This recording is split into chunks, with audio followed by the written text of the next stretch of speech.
want our scout team players to get better at our defense. And yeah, I mean, we call more cover 2 on scouts because that's how they play. When they move the mic, yes. Will there be a few weeks where it's 3-eye safety? Yes. But I want it to be as much our offense, our defense as possible, because I really think our young depth is something that we need to continue to develop all year, because I think we have a lot of good players that are going to be on scouts that are in the future. How big was it for Montana to have the day that he had? He's had a really, really good last 4 days.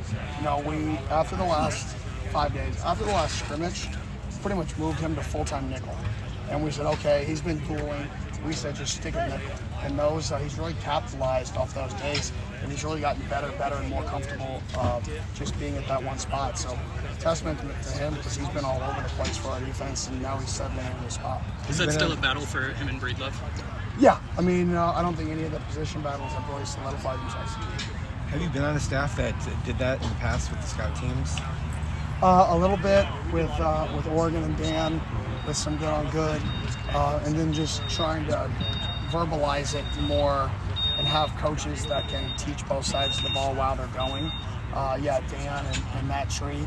Like I said, I learned a lot from my time with Dan and that defensive mindset and more his background with Kirby and Saban. And I took a lot of what he did. I think he's one of the best coaches in the country, and I took a lot of those things and I've tried to apply them in my own way and in our own way. Who's the best hooper on the team?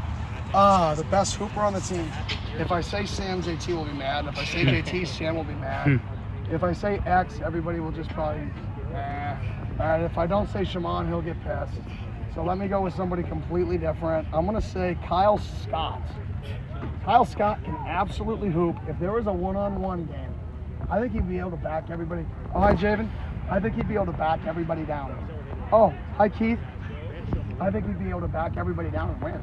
I mean, I don't know who'd be able to. Maybe Skrilla could get in there. Shimon maybe could do both. But I think Kyle would be a tough out in a one-on-one match. How many would you beat?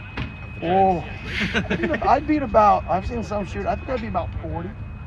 I think there's 40 guys that are just so bad at playing offense that I could survive and at least like be in it, right? And I'm not going to name those players.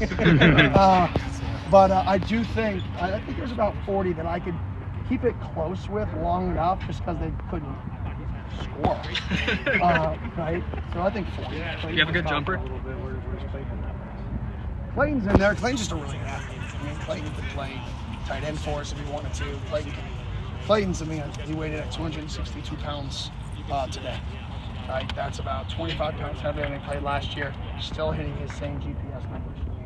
So when you think of somebody like that, that's another person that could probably hard cover on the hoops for sure. But he'd probably want to shoot all day to show off that he's a skill player. So I don't know how that would play out. Thank you.